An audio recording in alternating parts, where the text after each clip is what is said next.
Hello students, welcome to my YouTube channel easy accounting. Students, आज हम बात करेंगे चैप्टर 4 की, जो कि हमारा चैप्टर है जिसका नाम है organisation of data part 1। Organisation of data जो थोड़ा सा न्यूमेरिकल है और कुछ थ्योरेटिकल है, तो उसमें थ्योरी पोर्शन भी करना कंपलसरी है। थोड़ा थोड़ा हम इसमें न्यूमेरिकल भी करेंगे। तो उस चैप्टर्स को अब हम स्टार्ट करना शुरू करते हैं। क्या है वो चैप्टर? सबसे पहले है ऑर्गेनाइजेशन ऑफ डाटा के बारे में कि ऑर्गेनाइजेशन क्या है। ऑर्गेनाइजेशन का मतलब क्या होता है? It refers to the arrangement of figures in such a form that comparison. क्या क्या कह रहा है स्टूडेंट्स? ये it refers to the arrangement, कि अरेंजमेंट करना किस तरह से फिगर्स को in a form that comparison, कि जिसका क्या किया जा सके, एक ऐसी फॉर्म बन जाए कि कंपैरिजन कर सके of the mass of similar data may be facilitates and further analysis में बी पॉसिबल। मतलब क्या है इसका? कि जिसमें क्या हो, कंपैरिजन के साथ साथ क्या हो, मास ऑफ सिमिलर डेटा में be facilitate and further analysis में भी पॉसिबल, कि जिसका कोई एनालिसिस करना पॉसिबल हो और जो सिमिलर डेटा को जो है किसी उसमें अरेंजमेंट उसमें कंपैरिजन में ला सके। ठीक है। ऑर्गेनाइजेशन का मतलब क्या हुआ? ऑल ओवर मिला के कि जितने भी आपके पास डेटा है उस डेटा को आप इस फॉर्म में इकट्ठा करें कि जिसको कंपेयर करना ईजी हो सके और जिसको क्या किया जा सके, एनालाइज किया जा सके। इसके अलावा अब जब ऑर्गेनाइजेशन की बात आती है तो फिर उसको क्या करना पड़ता है? क्लासिफिकेशन। क्लासिफिकेशन क्या है? ये थोड़ा डिफरेंट वर्ड है इससे। क्लासिफिकेशन मतलब क्लास के अकॉर्डिंग डिवाइड करना या डिस्ट्रीब्यूट करना। तो इसका मतलब क्या है क्लासिफिकेशन का? It is the process of arranging things in groups and classes. क्या है ये?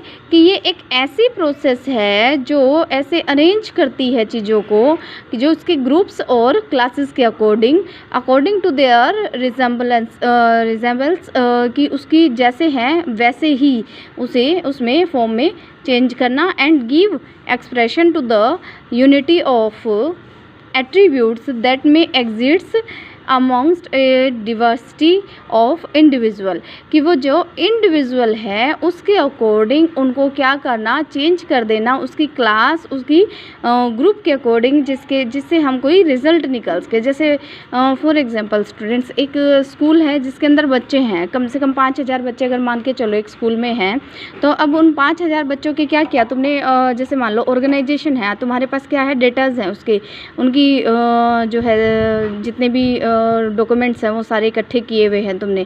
अब क्या क्या है उसमें? उन सारे डॉक्यूमेंट्स को 5000 जो स्टूडेंट है उनको क्लासीफाई करेंगे। क्लासीफाई कैसे करेंगे? उनको अरेंज करेंगे किस तरह से? उनकी क्लासेस के अकॉर्डिंग। ये जो है आपकी 6th क्लास का है, ये आपकी 4th क्लास का है, ये आपके जो है 9th क्लास के हैं, ये 12th क्लास के हैं। इस तरह से हम उसे क्या करेंगे? क्लासीफाई करेंगे। और इसके साथ साथ डिवर्सिटी ऑफ इंडिविजुअल, कि उसको इंडिविजुअली बांटना। जैसे ये 4th ए में है, ये 4th सी में है, ये 4th डी में है, इस तरह से ये 9th के हैं तो 9th के ए में, बी सी डी, इस तरह से। तो उनको क्या करना? क्लासीफाई करना, उनकी अरेंज करना, उनको किस में? ग्रुप्स में, क्लासेस में, जो उनका जिससे उनका क्या कर सके, इंडिविजुअली उनको रिप्रेजेंट किया जा सके। ठीक है। ये तो था आपका क्लासिफिकेशन। अब क्या स्टूडेंट्स इसमें क्लासिफिकेशन के बारे में, ऑब्जेक्टिव ऑफ क्लासिफिकेशन क्या है? ऑब्जेक्टिव का मतलब कि क्या इसका ऑब्जेक्ट है, क्या ज़रूरत है, क्यों आपको क्लासिफिकेशन की ज़रूरत पड़ी। तो देखो यहाँ पर फर्स्ट आता है ब्रीफ एंड सिंपल, कि क्लासिफिकेशन से क्या हो जाते हैं आपके डेटा जो हैं वो क्या हो जाते हैं? सिंपल। जो बड़े बड़े डेटा होते हैं, ब्रीफ होते हैं, उनको सिंपल वे में लिखना ईजी हो जाता है आपके लिए। अब जैसे मैंने बताया था कि 5000 अगर स्टूडेंट्स हैं तो उनको आप ईजीली शो कर सकते हैं कि इस क्लास में इतने स्टूडेंट हैं और इस क्लास में इतने स्टूडेंट हैं, तो वो आपके लिए थोड़ा आसान हो जाता है। सिंपल वे में आप समझ सकते हो उस चीज़ को। दूसरा आता है यूटिलिटी। अब आपने 5000 डेटा इकट्ठा कर लिया, कोई उससे रिज़ल्ट नहीं निकाल पा रहे हैं, ठीक है, आपने कलेक्ट कर लिया, आपको पता ही नहीं किस क्लास में कितने बच्चे हैं, कहाँ क्या हो रहा है, तो वो सारी चीज़ें क्या है, यूटिलिटी का मतलब क्या है, उसका क्या यूज़ हो रहा है, तो उन डेटास का क्या यूज़ हो रहा है, क्या कहाँ यूज़ हो रहा है, तो वो इसी तरह से यूज़ कर सकते हैं कि उनको उनकी क्लासेस के अकॉर्डिंग डिवीज़न करके फिर उनका क्या कर सकते हैं, हम यूज़ कर सकते हैं, उनकी यूटिलिटी बढ़ सकती है, उनको अच्छे से यूज़ किया जा सकता है। ओके स्टूडेंट्स, नेक्स्ट आता है इसमें डिस्टिंक्टिवनेस, कि आप उसको जो है कितना जो है डिफरेंट पार्ट्स में डिवाइड करते हैं। जैसे मैंने आपको बताया भी था कि हमने क्या किया, 4th क्लास का अलग डाल दिया, 6th क्लास का अलग लिख दिया हमने, जो अलग जो है 11th 12th 9th अलग अलग क्लासेस के अलग अलग जो डेटाज हैं हमने इकट्ठे किए। तो सबका अपना अलग अलग तरीके से इकट्ठे करने का क्या फ़ायदा हुआ कि जो है जब हमें कंपैरिजन का टाइम आएगा तो हम उसको क्या करेंगे, नेक्स्ट पॉइंट जो है कंपेरेबिलिटी, हम इजीली कंपेयर कर पाएंगे। जैसे 5th के डेटा लिए हमने, 5th A का 5th जो है B के साथ कंपैरिजन करना है, तो हमारे लिए ये जो कंपैरिजन है वो क्या हो जाएगा, इजी हो जाएगा, ठीक है। इसके बाद नेक्स्ट आता है साइंटिफिक अरेंजमेंट। साइंटिफिक अरेंजमेंट का मतलब क्या है कि साइंटिफिक यानी कि जो साइंस के अकॉर्डिंग आपका अरेंजमेंट करे, एक ऐसा सिस्टम तैयार करे, एक ऐसा साइंटिफिक सिस्टम दे आपको